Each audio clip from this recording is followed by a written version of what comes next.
Hi, this is Zena Harris. And I'm Mark Rabin. Welcome to the tie-in.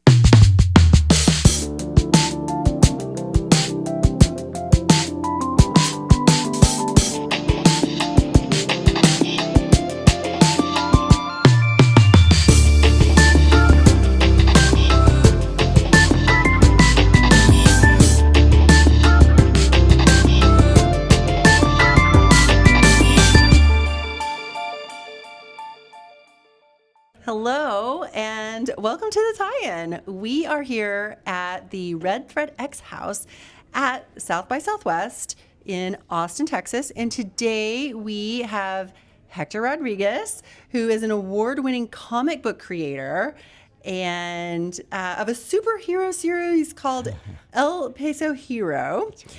And he's co-founder of the Texas Latino Comic Con and editor of Chispa Comics, a direct-to-market comic book publishing house in collaboration with AMP Comics. Correct.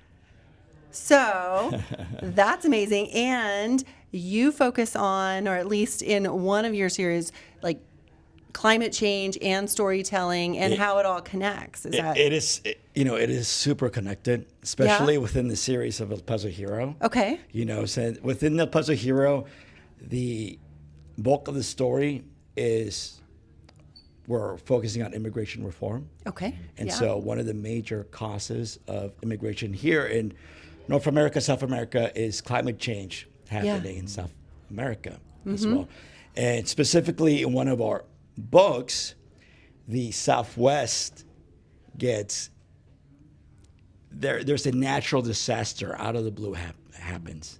That which is, it's not naturally occurring. Right. In the southern western part of Texas, where we have tornadoes, tropical storms. And so in this case, it's El Peso Hero out of his comfort zone, helping first responders save folks in Texas and in Mexico from this natural disaster that takes place caused by global warming. Wow, amazing. Very, very timely.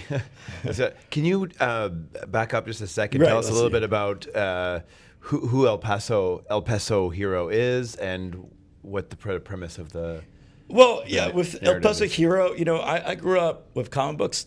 My dad being a fan, he grew up reading Captain America, Sergeant Rock, and then he went on to the military, and he would always bring home Mad Magazine.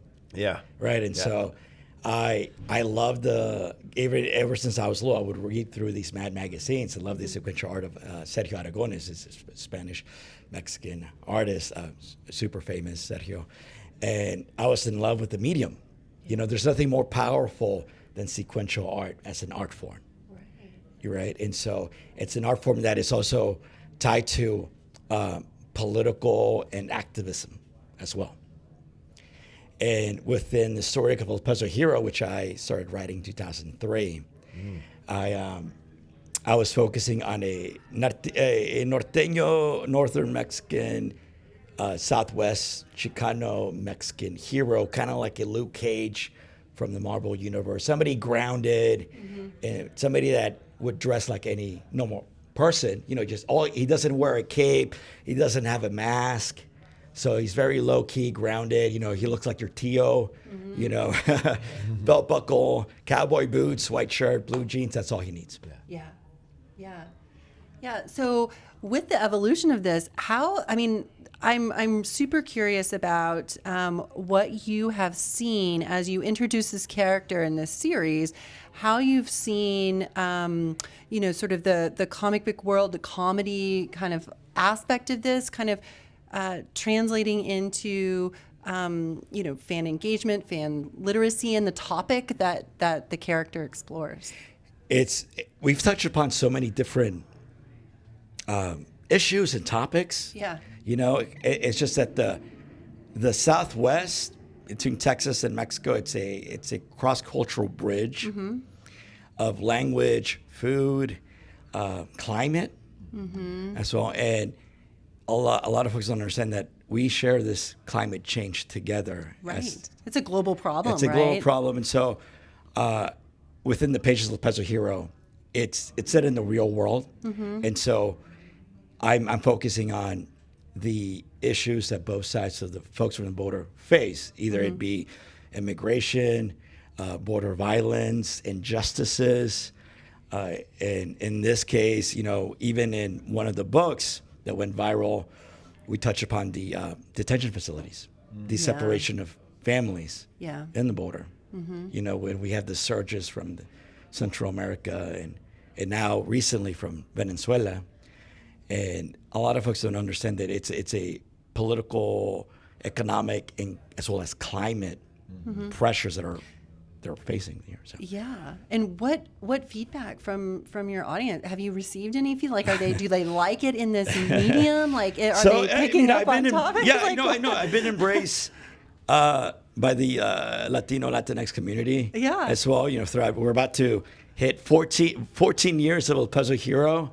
We're about to launch the 18th El Peso Hero book called El Peso Hero Border War in April. Kickstarter, crowdfunding coming soon. Good plug. Good plug. Right? And so it's been great, and it needed to be said, because comics are political by nature. You can look back when Captain America was punching Adolf Hitler.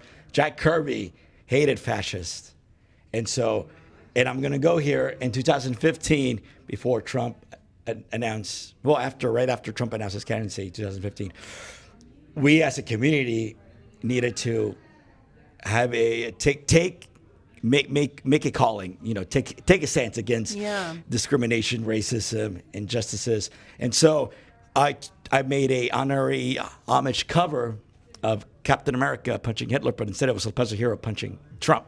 Ooh, and it went viral. It was on NPR. It was on the Mexican news press. Okay. And we got a lot of feedback. And so we got a lot of trolls, and so the alt-right came after us pretty hard. Yeah. But it was, we were rattling cages.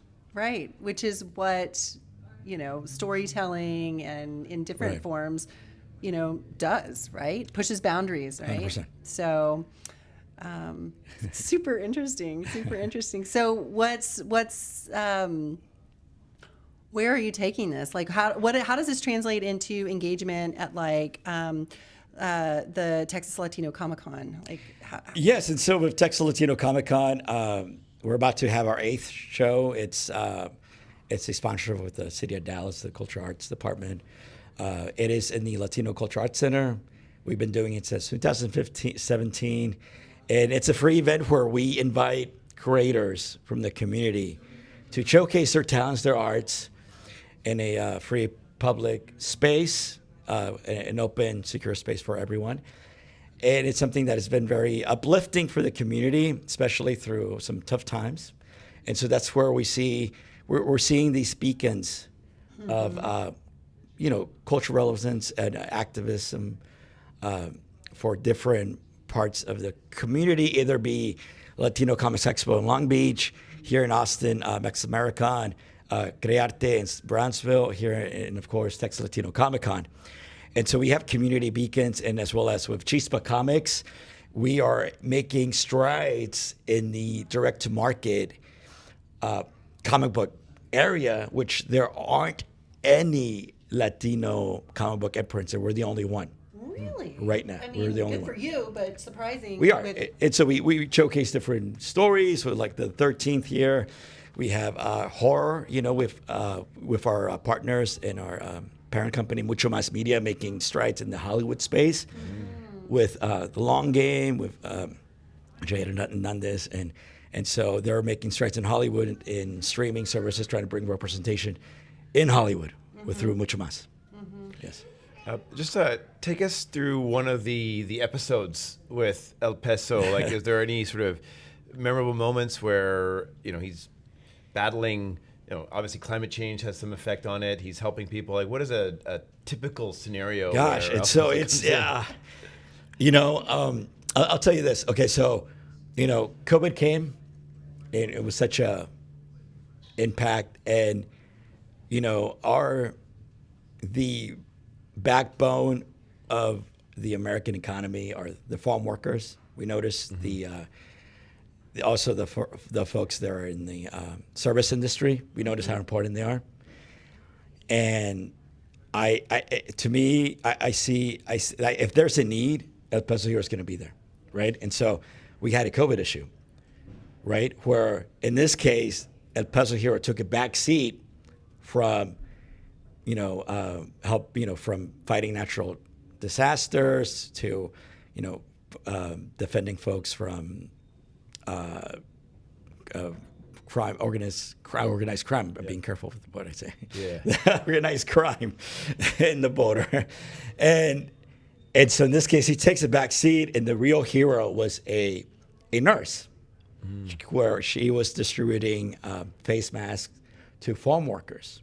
Okay. Right? And so it's our COVID issue, and she is, distributing masks.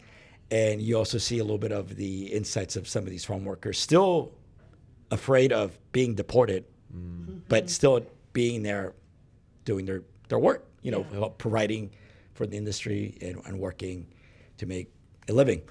And the most heroic thing El Peso Hero does is push a truck because it runs out of gas. And so, because that's, while the nurse is the prime hero in this book. And so that's one issue. And so one big event that we had is we took El Peso Hero out of his element, and we took him to Ukraine. Oh, wow. Okay. And so that was highly controversial, and from all sorts of, between all the spectrums of philosophies. And I even had my website shut down by Russian trolls. Wow, you are. Wow. Okay. You're really pushing Deeply political. boundaries. Yeah. Right. And so that was, we were racing. It was a free issue. We were raising funds for UNICEF too, for the children being affected by the invasion in Ukraine. Yeah. And so we raised funds. It was great. And so there's a lot of books in the comic book industry where you have Superman, Batman out in the international arena, and I say, well, it's also good to have our heroes, our Latino heroes in that space as well. Mm-hmm. Sure, yeah. Right. And so that's something that was say first. And and I caught some flack. It's like, hey, stick in your lane, Peso Hero, stick to the border, Is that the feedback you're getting? Yeah, it was feedback, and it's like, and the alt-right coming in, of course, again, a little weird, defending Russia, sure. I'm like, Yeah. I mean, do you have a group of writers and illustrators that you work with, or you're the one doing all this? So I was going to ask you. Well, yeah. So I about mean, the process. Like, what is your process? Okay, so I have artists that do covers. You have Ariel Mandel. This is the Eagle Pass. Didn't go through. NBC was supposed to do a story, but they didn't like the cover because it's El Peso Hero fending off the National Guard in Texas. Oh. My dad's in the military, so he's a veteran, and so he was in the Guard. So okay. They didn't like El Peso Hero. yeah, and so, but this is art that I drew. It's basically a story of just somebody crossing through the perils of the Rio Grande. Yeah. And so if it's something that it needs to be done in an instant, I'll do the sequential art myself. Okay. Because it's also very therapeutic for me. Sure. I did the Ukraine issue. I also did the COVID issue. I did Eagle Pass. But for my mainstream books, I have a team of artists where I'm writing and then I just pass the art. So like Sicario War, high octane action. I like action. I'm a kid from the 90s. And so also a lot of El Peso Hero books are full of action and novela drama too. And so I have a team of artists that, in a drop of a hat, they're doing, especially right now with border war, where, we're taking El Peso Hero in the midst of a second Mexican-American war, and so I've been writing this storyline for quite some time, but now it needs to get done before folks think I'm chasing a story. Right, you want to be kind of ahead of it, right? And War, you mean? no conflict, military conflict. Oh. So we got to read the book. Coming out April and Kickstarter. So tell us about that process, like about the publishing process, and when it's complete, and when you get it done, who it goes to, where the distribution is, like how does that work? And that's the thing. I've been independently publishing El Peso Hero for 14 years. Okay. And so that process is just. It's a hybrid method. Started at 2011, July 27, 2011, as a webcomic, just because of the accessibility, right? And the precursor, since I started writing El Peso Hero 2003, what really made me get El Peso Hero going was I became an educator in the city of Dallas for bilingual education. And so one of my students, their father got deported. And to me, it was a culture shock because I was naive about the issues, and I was also a kid growing up in College Station, Texas, from the border, and so, middle class, lower middle class, and so for me, somebody coming in, in dealing with immigration or being deported, their family being deported, so this kid comes in and said, he's crying in tears, first thing in the morning, 8 a.m. And I'm like, hey, mijo, what's wrong? What's wrong with you? He's like, profe, maestro, my dad got deported. I'm like, what? You mean deported? Like, I don't have a dad. And it hit me. Yeah. And I'm like, and I told him, hey, within these walls, I'm your dad. And so, and then right there and then, 2010, I needed to bring somebody in the books that he can look up to, which is El Peso Hero. So it started out as a webcomic, and then I did kind of a hybrid method of digital and penciling inks. And so if you go to the Mexican American Library, Benson, they have a collection of El Peso Hero collection here in UT. You can check it out. But it's a digital, it's independent, where Chispa Comics is direct to market, where it's direct to distribution through Lunar, through our friends from M Comics. And so we, it goes through the comic book stores. Yeah. Whereas El Peso Hero is through, grassroots, social media, hardcore fan base, and website. Yeah. and what's the demographic? You'd be surprised about the demographic. Yeah, it's actually a very wide stream. Starting El Peso Hero, I had also a lot of fans that are from the Border Patrol, too, because we're dealing with the human trafficking, we're dealing with the border violence, and I was at a table at Fan Expo in Dallas, and it was surprisingly a Border Patrol agent comes, hey, I'm a fan, I have a buddy, I lost a buddy of mine in Nuevo Laredo. And I'm like, oh gosh. I'm like, hey, just keep up what you're doing. It's great what you're talking about. And so and so we're dealing with the organized crime in the border and human trafficking issues. And also, I'm a big hit in NPR. We're dealing, immigration reform, and having ways to tell relevant stories, either be just natural disasters, climate change, as well as, just pandemics. You mentioned Hollywood. Are you looking at sort of making it a sort of animated series or other types of? Well, I mean, there's been some ups and downs. Of course, it's a interesting industry. Coming. It's a lot of highs and a lot of lows. A lot of the Hollywood waiting too, right? There's nothing like it. So the first time it went viral with El Peso Hero, Univision did a story. It won an Emmy. That story won an Emmy to 2012, and I had a lot of folks from Mexico interested in the rights for El Peso Hero, but there wasn't. I couldn't connect to them, because I'm a kid, grew up in the border, a foot in Texas and other foot in Mexico, so.